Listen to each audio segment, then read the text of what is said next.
All right, hello. This is Liz, Derry Public Library's film geek, and one of the reference librarians. And right here, a little hard to see, but we have one of my continued effort to make my cats internet stars. We have little Watanuki just sitting in my lap today. Today is Tuesday, and that means today is What's on Netflix Day. So I've got a good mix of comedies, some dramas, some downers, and two TV series. So I'm going to start with a comedy directed by well, I guess they're technically two of my favorite directors, but they often work as a team, the Coen brothers. The first I'm going to recommend is Hail Caesar. This is one of their more recent efforts, and it actually didn't get a lot of great reviews when it came out. But I think this movie is absolute fun. It's a send up of both filmmaking in older movies from the 30s and 40s, like the old musical extravaganzas, the Esther Williams numbers. Oh, okay, bye, Watanuki. Channing Tatum is in it, and he's fantastic. Scarlett Johansson is great. And I think with a few exceptions, there's really no such thing as a bad Coen Brothers movie. There are Coen Brothers movies that are not as good as their greats, but they rarely have an absolute miss. And I think Hail Caesar, while not in their upper echelon of their films, is a super fun way to spend your time. And if you're someone who likes, movies that look pretty and have a lot of great costumes, it's got that for you as well. Next is a beloved comedy starring Dustin Hoffman. Speaking of, movies about filmmaking, or in this case, TV making, Tootsie, the renowned 1982 comedy. It also stars Jessica Lange. It's the film debut of Geena Davis. Some aspects of the movie haven't aged greatly, but that's just kind of what comes with films. Some of the comedy I think is a little outdated, but I think overall this movie is still pretty charming and pretty fun to watch. I love Geena Davis, so even though she's not a big character in this, she's fantastic. Next is one that everyone loves the star of this. It's Julie and Julia, starring not only national treasure Meryl Streep, but national treasure, in my own personal opinion, Amy Adams. I love both of these. And while the better film that the two of them did together was Doubt, Julie and Julia is a lot more fun to watch. And if you're familiar with the story, or if you're not familiar, this is a modern 2000s woman named Julie tries to cook her way through Julia Child's Art of French Cooking cookbook. It flashes back to Julia Child's life. It's a very, nice, fun, light comedy. I kind of wish it went a little bit more into Julia Child's life because she actually did live a very interesting life, especially during the wartime.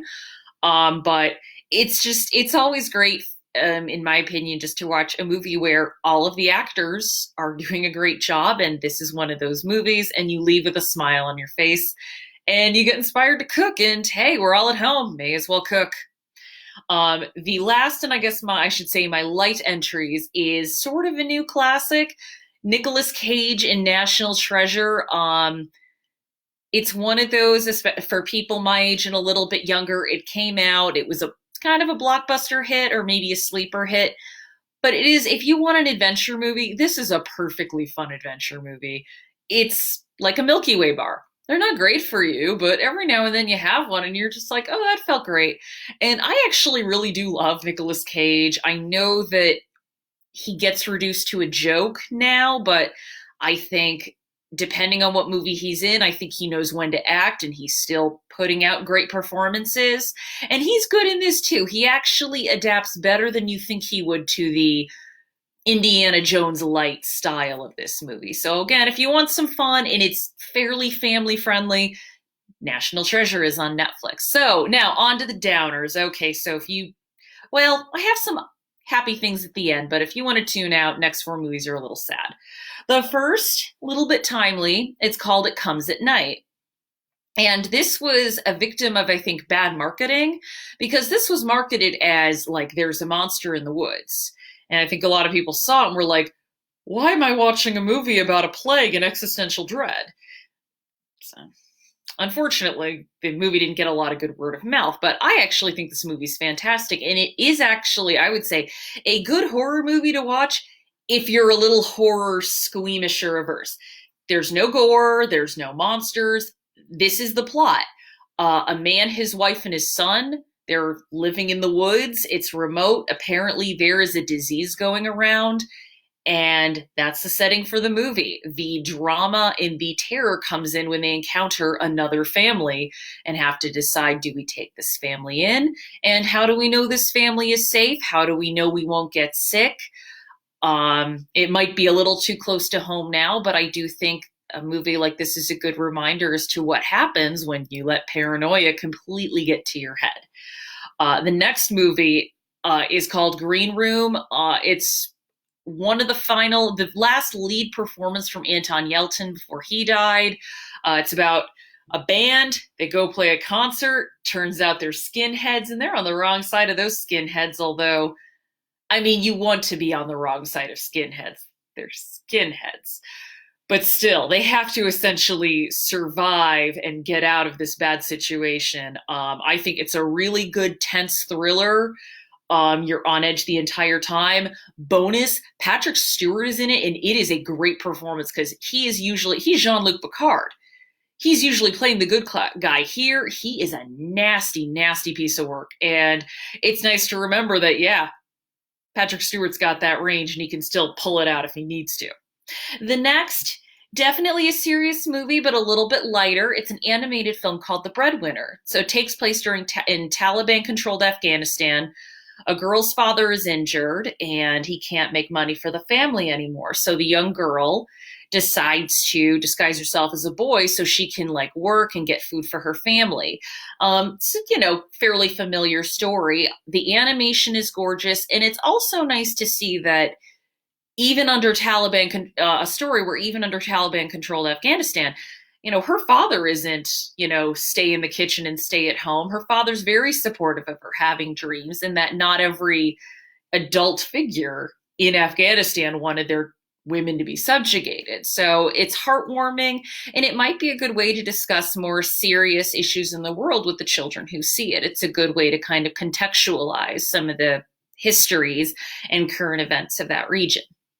And the final one is directed by Angelina Jolie, of all people. It's called First They Killed My Father.